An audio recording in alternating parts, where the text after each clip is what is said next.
Welcome to a new occasional series where I reveal the amazing planet we call home using satellites, drones, and microscopes. I'm Ariel Waldman. I've made a career out of exploring the world below our feet and beyond our atmosphere. And I want to take you along for the ride as I unearth the weird and whimsical wonders that are all around us. Welcome to Order of Magnitude. On this episode, I explore the forests of the Sonoma Coast in Northern California. The Sonoma Coast is about a 2-hour drive north of San Francisco, extending across 76 miles along the Pacific Ocean. Famous for being part of California's wine country, the area around the Sonoma Coast is known for being one of the few places in the world that hosts a Mediterranean climate. That is to say, a climate that has dry summers and mild, wet winters. In addition to the amazing forests, this area is also known for its epic coastal views. After driving up the coast, I spent some time hiking around the forest to get a more close-up view.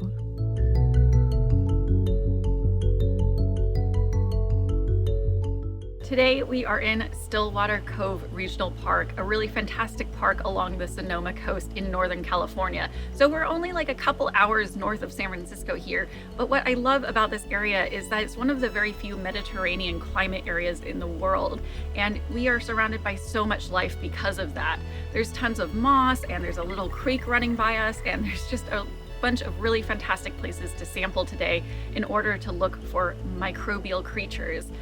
When I see a lot of moss around, I'm always excited because to me, they're kind of like micro zoos of tardigrades usually. But whether or not we find tardigrades today, we're no doubt going to find some really fascinating micro creatures. So I've got with me in my backpack a bunch of jars and sampling materials, and we're going to take some teeny tiny samples of the creek and different areas around me and just get to actually see what is actually living in this forest that we otherwise can't see with our eyes. And in the meantime, there's some really fantastic redwoods surrounding me that are just beautiful. It's just a fantastic place to be. So let's get sampling.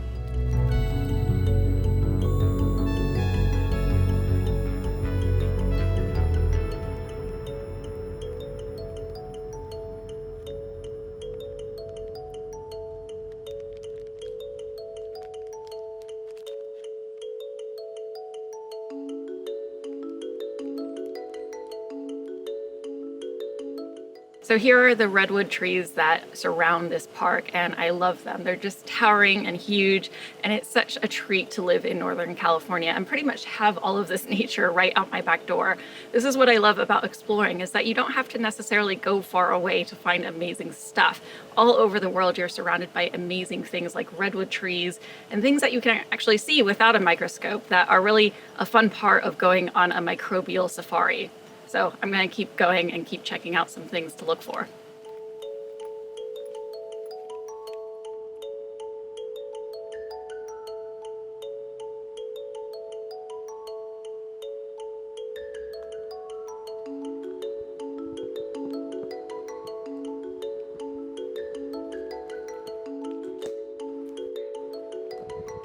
These are the rich areas of life that I love coming across on trails, just full of moss and richness.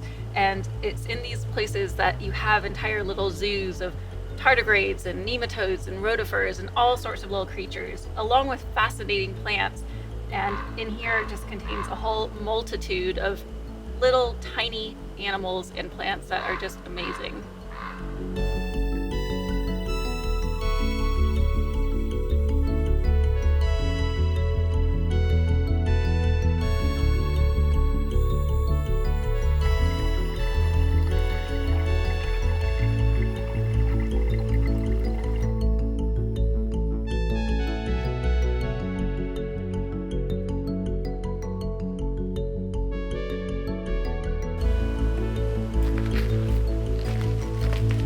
So here's a bit of a jar of some of the creek water that I sampled.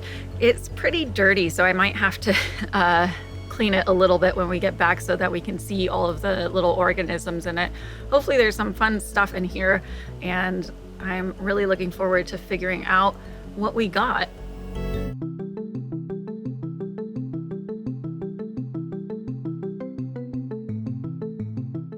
Okay, so I've got the samples that we took at the forest yesterday. I've got some samples from the stream, which are really fun, and also I've got samples of a lot of the moss from the logs and trees and ground that I sampled. And the important thing that I did with the moss was that I put all of the dirty moss samples inside a couple of tissues and then put those tissues on top of a little mesh strainer and then soaked them. Why this is important is because if you don't do this, then you have to sort of sift through a bunch of dirt when you're looking for micro creatures. And sifting through a bunch of dirt can make it really frustrating and can make it really hard to see what you've actually been able to capture. It means that they actually get pulled through the tissue paper down into the bottom, and then you have kind of a microbial soup at the bottom where all of the dirt has been strained away, but you still get to see whatever you've been able to capture, be it tardigrades, nematodes, rotifers, or other fun creatures. So this is actually a really great technique to being able to actually see a bunch of really cool creatures under the microscope fairly easily.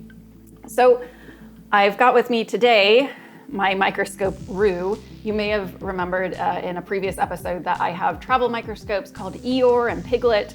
This one is called Rue because, well, it's got a singular ocular, kind of like a kangaroo tail, and also it travels fairly easily, kind of like a kangaroo. So it's a fun microscope, but what it actually is an American Optical Series 160 microscope. These microscopes were created in the 1960s and were really ubiquitous. So now you can find them on eBay fairly easily. You can get one professionally refurbished, and they're just really great, relatively cheap travel microscopes because they're fairly lightweight in general. So I've got all of these supplies, basic pipette for actually scooping up a lot of these creatures, and we're just going to go see what we can see in these samples that we collected from the forest.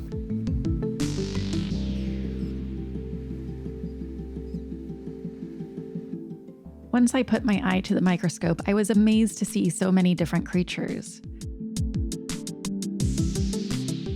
There were diatoms that looked like fettuccine noodles.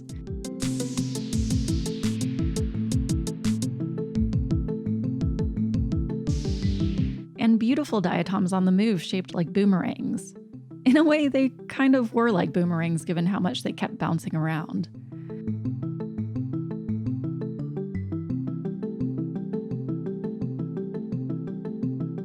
There were also some creepy, awesome, spiky rotifers that were totally new to me. They loved chowing down on their lunch on camera.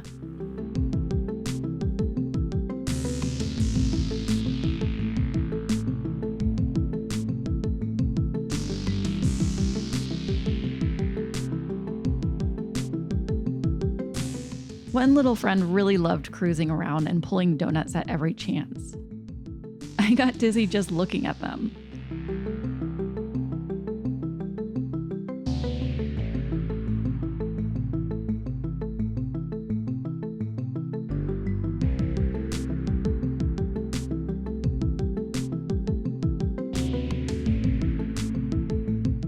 There were, of course, some other fascinating specimens to look at under the microscope.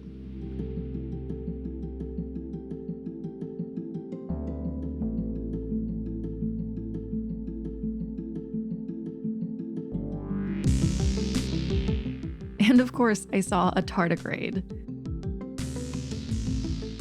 You can easily spot them under the microscope by looking for their stubby feet with their tiny little claws. They're so cute.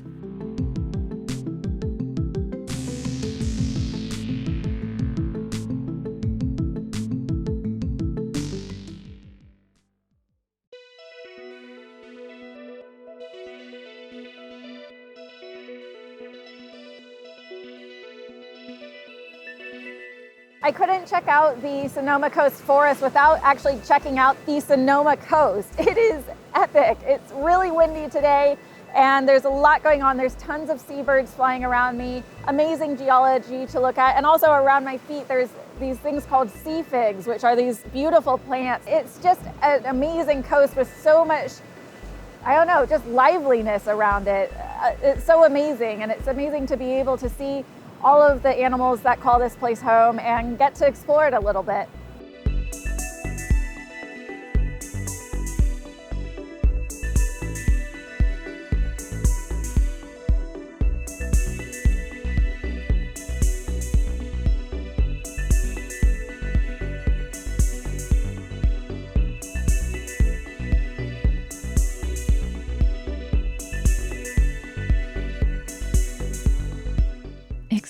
all the micro critters of the Sonoma Coast was a total joy, and one I hope to return to in the future. Thanks for tuning in to this latest episode. I've put a special shout out to the people supporting videos like this one in the YouTube description below. You can support these videos and get some fun things sent to you in the mail by joining my Patreon. Until next time, remember to always be exploring.